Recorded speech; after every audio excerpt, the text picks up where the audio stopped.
Este es el tercer video al respecto de ecuaciones constitutivas. El tema principal es fluido newtoniano.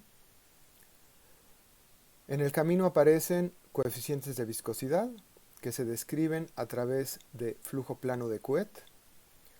Se discute también la posibilidad de hacer una buena definición para la presión y al final se obtiene las ecuaciones de Navier-Stokes. Lo que nos interesa discutir en este caso son fluidos, particularmente fluidos que denotamos fluidos newtonianos. Este tipo de fluidos, por ejemplo, son el aire o el agua y algunos otros con los que convivimos de manera cotidiana. Dado que convivimos con ellos de manera cotidiana, tenemos cierta intuición de cómo se comportan. Podemos utilizar dos observaciones generales para motivar el planteamiento de este modelo. La primera observación es que percibimos algo que denotamos presión. En el lenguaje en el que nosotros hemos estado trabajando, esto significa que los esfuerzos normales, por ejemplo, en la dirección 1, son iguales a los esfuerzos normales en otra dirección y en la otra dirección, y esto es igual a un cierto parámetro que depende de las coordenadas espaciales que denotamos presión. El signo, si ustedes quieren, es una cuestión convencional. Claro que este valor de presión es independiente de cómo decida yo orientar mis ejes. Y la segunda observación que vamos a utilizar para motivar este modelo es que los esfuerzos cortantes, es decir, los elementos fuera de la diagonal de nuestro tensor de esfuerzos de Cauchy, son una cierta función de la diferencia de velocidades. Cuando hay un objeto inmerso en un cierto fluido, siente una fuerza a medida que aumenta la velocidad de este objeto. En este momento no sabemos de manera precisa cómo es esa fuerza, pero podemos pensar que el esfuerzo cortante, tanto en los objetos que están inmersos como entre los mismos elementos del fluido, es una cierta función que depende de la diferencia de velocidades. Expresemos eso de esta manera.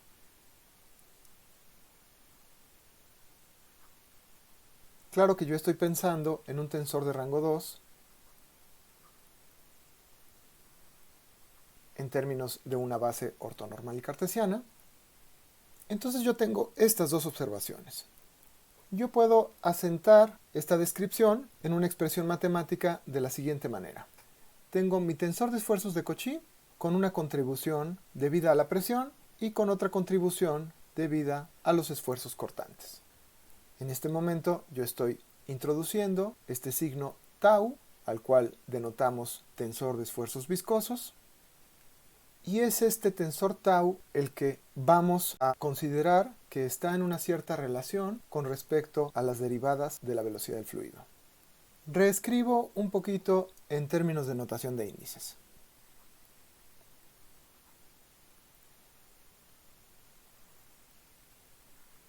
Luego, como nos ha ocurrido en los planteamientos anteriores, tenemos en este caso dos parámetros, que son la presión y el tensor de esfuerzos viscosos, y no conocemos la relación precisa de estas variables con respecto a las otras variables involucradas en el sistema.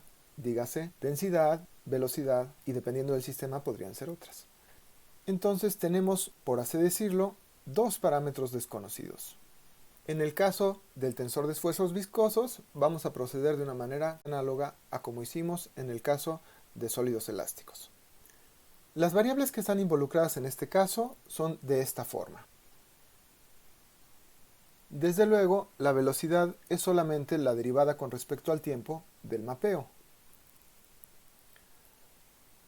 Ahora recordemos algunos otros tensores que hemos utilizado previamente y que involucran el tipo de escalares que estamos utilizando aquí.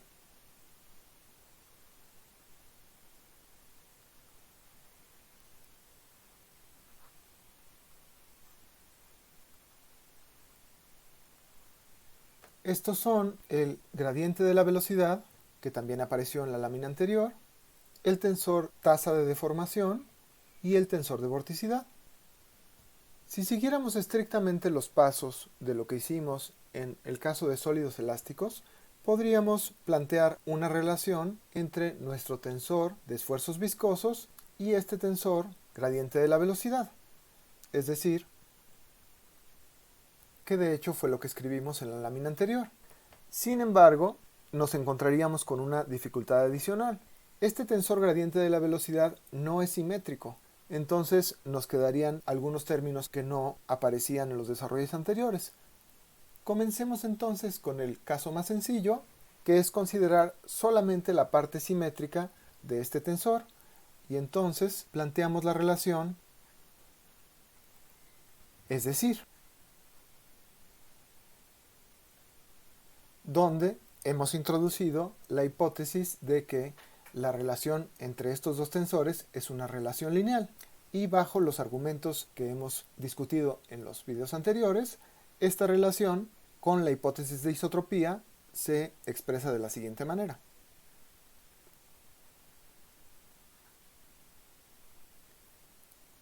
Lo cual representa una ventaja muy importante porque, como se ha dicho antes, aquí aparecen 81 coeficientes y aquí solamente tenemos dos coeficientes, 1 y 2. Entonces podemos escribir nuestro tensor de esfuerzos de Cauchy utilizando esta expresión.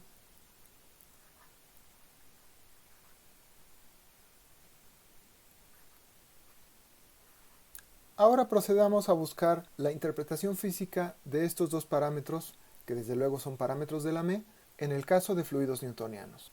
Comenzamos con el parámetro mu. Supongamos una situación donde la velocidad de nuestro fluido es en una dirección y llamamos a esta dirección x1. Supongamos también que la magnitud de la velocidad solamente depende de una de las coordenadas transversales, a la cual llamamos x2. Esto podría suceder, por ejemplo, en el caso donde yo tuviera una mesa fija, luego yo tuviera un fluido y sobre el fluido tuviera una superficie, una pequeña placa, digamos de acrílico, que tiene una cierta velocidad. Los ejes que he estado describiendo estarían orientados de esta manera. A este tipo de configuración se le llama flujo plano de cohete. Una de las cosas que se observa experimentalmente es que la velocidad del fluido en toda la superficie que está fija es cero. A esto se le llama condición de no deslizamiento, non-slip condition en inglés. Y lo que quiere decir es que un fluido, al estar en contacto con una cierta frontera sólida, va a tener la misma velocidad que esta frontera, incluso en esta componente que es tangencial a la superficie. Por la misma condición, en esta región de aquí, el fluido va a tener la velocidad de la superficie de arriba.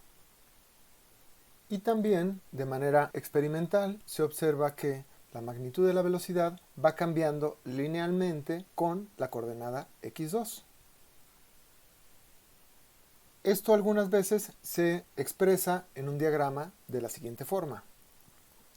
En esta región de aquí, la velocidad vale 0, y conforme vamos aumentando en la dirección de x2, entonces la velocidad va aumentando su magnitud y va aumentando de manera lineal porque esto que está aquí es una línea recta. Ahora escribamos el esfuerzo en dirección x1 que se aplica sobre una cara que está orientada de manera perpendicular a x2. Recordamos la expresión que teníamos arriba. El primer término es 0 porque la delta de Kronecker es 0. El segundo término aparece tal cual y el tercer término también es 0.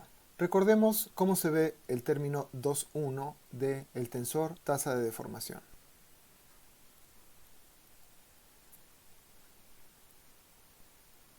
El primer término es 0 porque en este caso la velocidad no tiene componente en la dirección 2. Entonces solamente me queda el segundo término.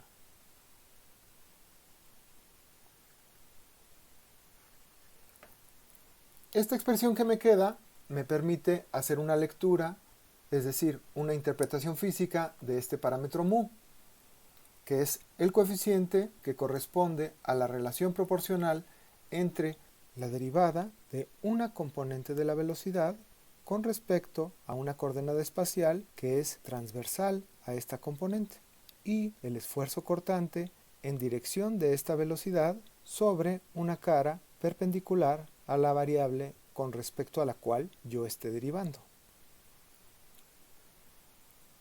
En este sistema específico que yo acabo de mostrar, este coeficiente mu de hecho se puede medir.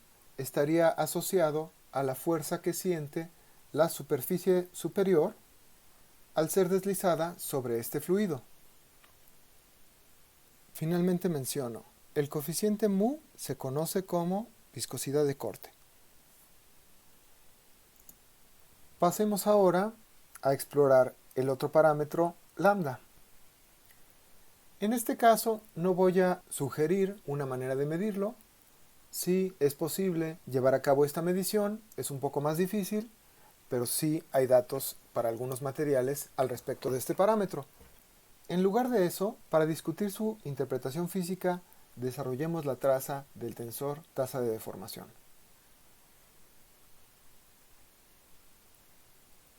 El elemento 1,1 tiene la derivada de la componente 1 de la velocidad con respecto a la primera coordenada espacial también, 2 veces, porque aquí aparecen cruzados pero son iguales. Y de manera análoga, lo cual podemos reconocer como la divergencia de la velocidad. Escribamos entonces un esfuerzo normal, por ejemplo, el 1,1. Para ello, recordemos la expresión que teníamos arriba. La delta de Kronecker vale 1 y la traza del tensor tasa de deformación la escribo como acabo de encontrar de esta manera. Entonces puedo hacer la siguiente lectura relacionada con este parámetro lambda. El parámetro lambda corresponde a una de 3 contribuciones que tienen los esfuerzos normales en cualquiera de las direcciones. ¿Por qué digo esto? Porque hemos considerado la condición de isotropía y también otra manera de verlo es que si yo desarrollo el sigma 2,2 y el sigma 3,3 voy a tener exactamente lo mismo. Repito, es una contribución proporcional a la divergencia de la velocidad. Recordemos la interpretación geométrica que tenemos al respecto del gradiente de la velocidad. Es la tasa de cambio del volumen con respecto al tiempo por unidad de volumen. Es decir, es un número que me dice qué tan rápido están creciendo los volúmenes. Lo que me está indicando esto es que si los volúmenes crecen a un cierto ritmo, eso tendrá una contribución en los esfuerzos normales que se pueden observar en el fluido.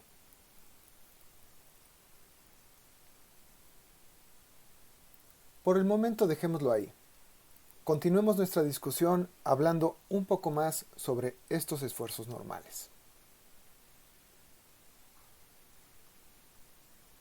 Repito la expresión que tenía arriba. Observamos una cosa que llama la atención en el contexto de la observación que habíamos hecho al principio del video.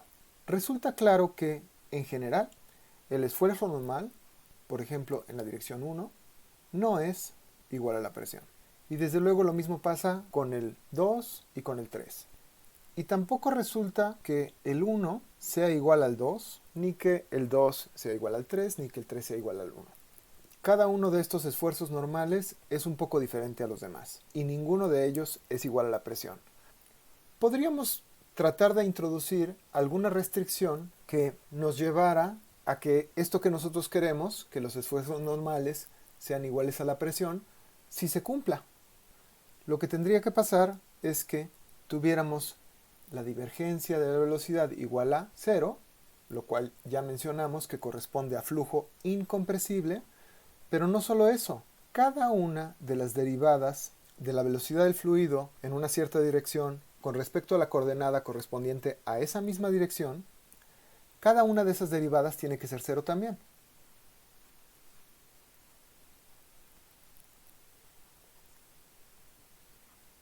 ¿Qué tan fuerte es esta hipótesis que estamos introduciendo? En un fluido incompresible, por ejemplo, un cierto elemento, que voy a representar con este cuadro, se puede deformar de esta manera mientras preserve su volumen y seguirá siendo incompresible.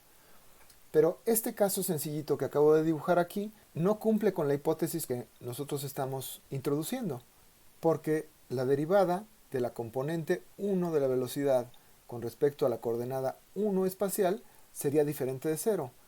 Entonces, pedir esto sería posiblemente demasiado restrictivo, porque en los sistemas que nosotros observamos de manera cotidiana, por un lado, sí tenemos casos que son compresibles, y por otro lado, también tenemos casos incompresibles, donde un eje se apachurra y el otro se estira. Y en estos casos, además, normalmente hablamos de una presión que está bien definida. Entonces, procedamos de otra manera. Relajemos un poquito las restricciones que hemos planteado. Pensemos en un caso donde los esfuerzos normales en las diferentes direcciones son semejantes pero no exactamente iguales. En este caso podemos preguntarnos qué sería la presión. Podría ser un cierto valor que es representativo de estos tres elementos diagonales del tensor de esfuerzos de Cauchy. Digamos que definimos la presión a partir del promedio, es decir, la traza. Reescribamos la ecuación que teníamos arriba con esta hipótesis.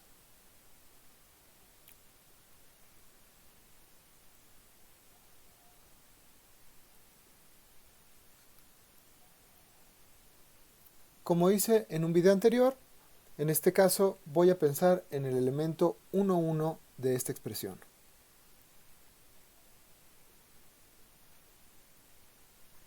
De manera análoga, puedo escribir el elemento 2,2 y el elemento 3,3 y sumar.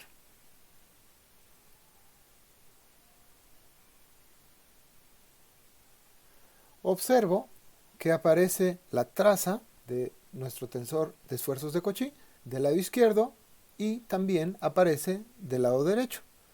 Entonces elimino estos términos y lo que obtengo es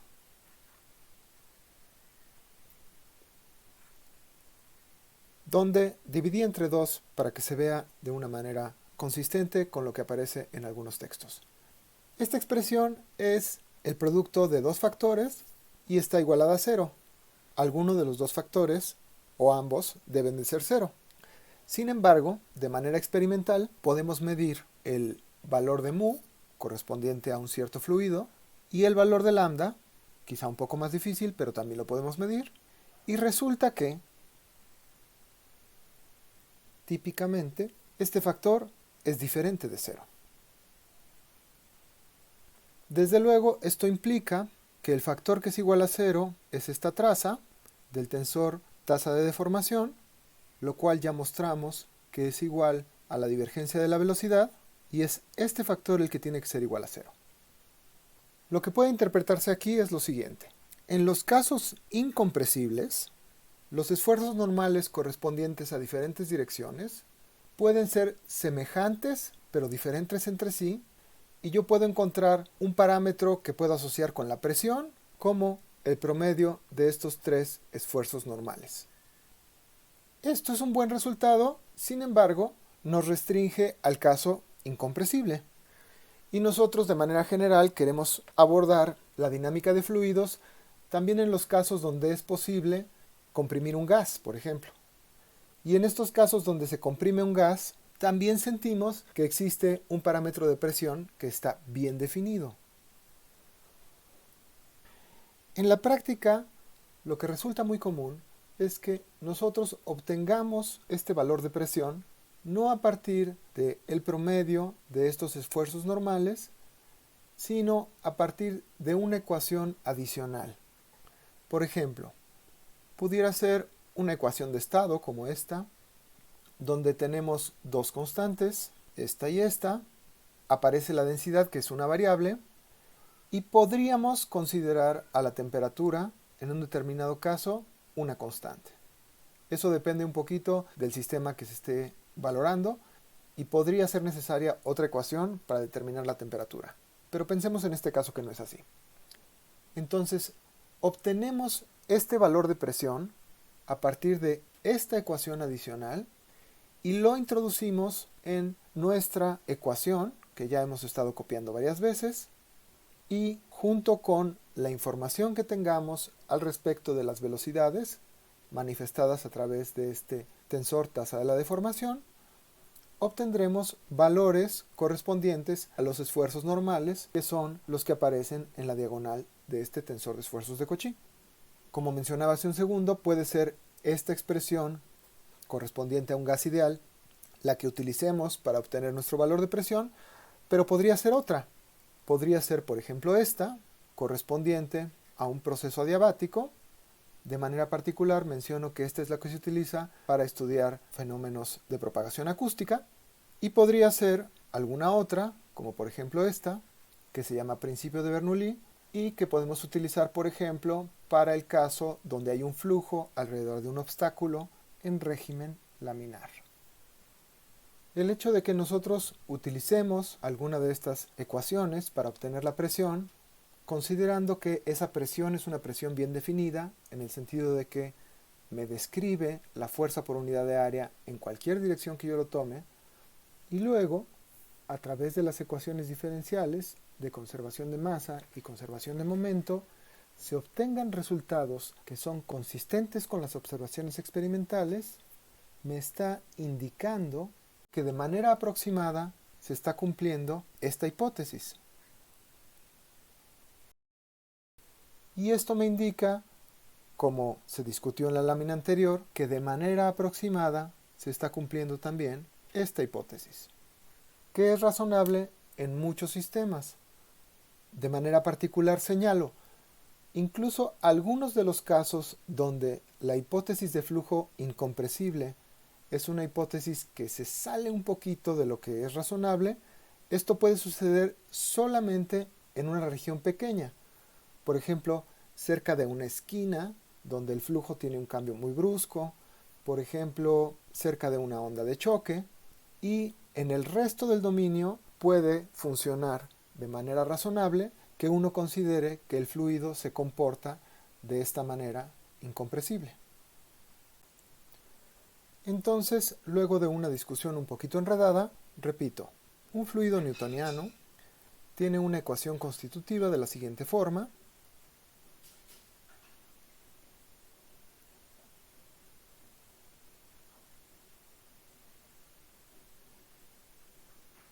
En esta ecuación ya sustituí de manera explícita la forma de las componentes del tensor tasa de la deformación y se observa lo siguiente.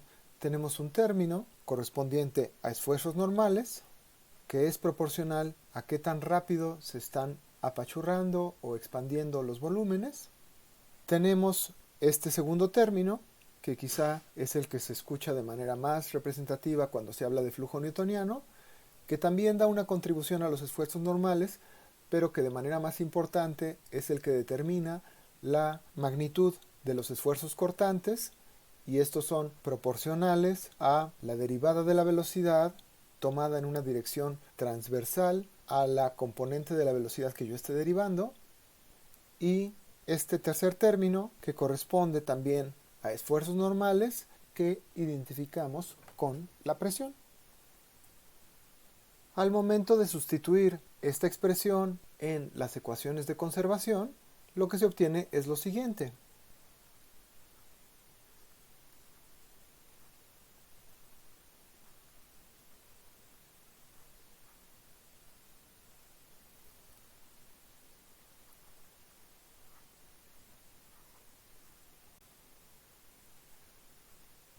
Se obtienen estas ecuaciones que podemos llamar ecuaciones de Navier-Stokes.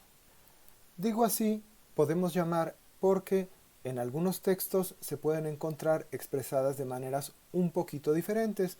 Por ejemplo, no en términos del tensor tasa de la deformación, sino en términos directamente de las derivadas de la velocidad, o desarrollando la divergencia, o alguna otra versión diferente. Finalmente menciono una ligera simplificación sobre estas ecuaciones que constituye un caso muy importante. Esto corresponde al caso incompresible, donde de manera explícita se elimina este término de aquí y se reescriben algunas otras cosas, como haré en un momentito.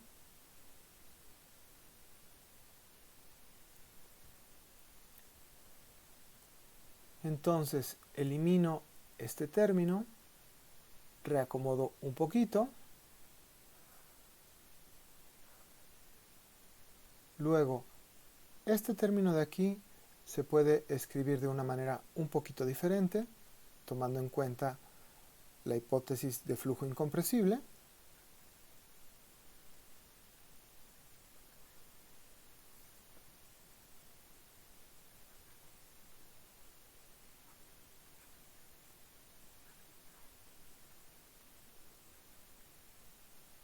El término correspondiente a esta parte que está aquí no aparece porque involucra un factor del tipo, y eso es precisamente lo que tenemos aquí, que es 0. Entonces reescribo esta parte de aquí. Y ahora me ocupo de la ecuación de conservación de masa. Utilizando la expresión donde aparece esta derivada material, luego tenemos una aparición explícita de esta divergencia, sabemos que eso es 0, entonces lo que me queda es justamente que la derivada material de la densidad es 0. Esa es la expresión de la conservación de masa. Algunas veces esta misma conservación de masa se expresa también de esta manera.